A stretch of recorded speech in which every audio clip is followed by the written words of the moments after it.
So there are probably some friends that you just would not want to travel with. You may know who they are. And our next guests, David and Carol Porter, are known as the roaming boomers, and they're here to tell us why vacationing with the wrong people can lead to a disastrous experience. Good to have you on the show. Thank you. Good to be here. So why would you say it's going to be a disastrous experience? I'll let Dave take that one.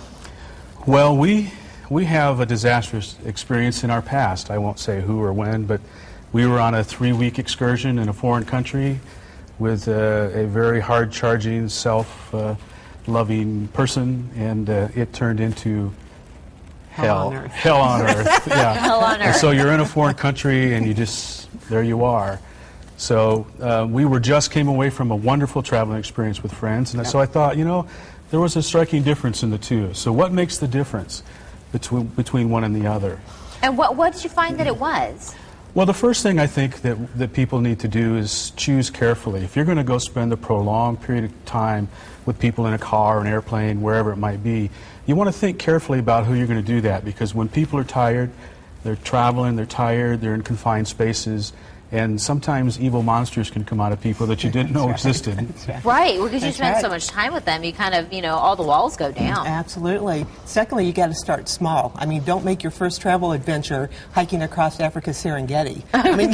Great advice. Yeah, exactly. Take a weekend trip, see how you blend. If there's no nuclear explosions, then, track something else for another trip, a little bit longer. Okay, so start small, and then after we've kind of done that, and we think, well, we had a good time with them, but again, it's only a weekend, let's say. Right. Yeah. Well, the other thing, too, I think is important is to create space, allow space, talk about it ahead of time. If you're going to go visit the Phoenix Art Museum, for example, and there's 4 of you going to visit, you might have different things that you enjoy watching, so why force yourselves to walk through and see something together when you could split up for a few hours and say, let's meet, but let's split up. You guys go see what you like.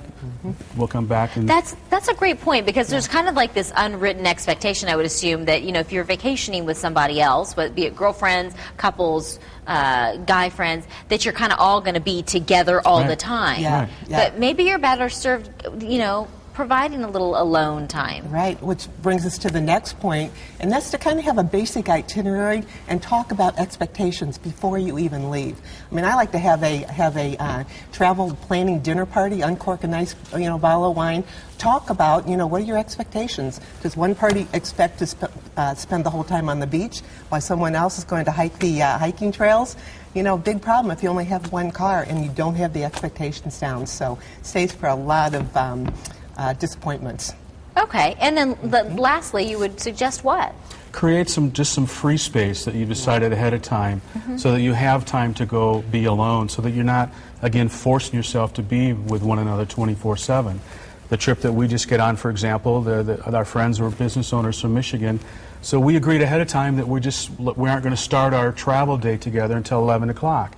So that gave us a lot of time separately as couples to enjoy time together, to relax, to not be all bound up, and then at 11 o'clock we got our separate stuff done and we're ready to go have fun together. I like it. It's all about communication is really what the underlying message of all of this. Absolutely. And above all, probably have fun. You got to have fun. Remember why you're taking the vacations, to build, relationships, deepen them, and just have fun with your friends.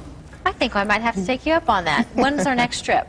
And where are we going? Actually, we'll be going up to Sedona. We're doing a perfect pairings with the bed and breakfast. You don't mind if I bring the kids. The one, he cries a lot because he's only 3 months. Okay, we're going to have to do the weekend first with you. But we're going to talk about a separate space. Separate space. Yeah. Separate space. Our space alone goes from like 7 in the morning until 7 at night. Sorry.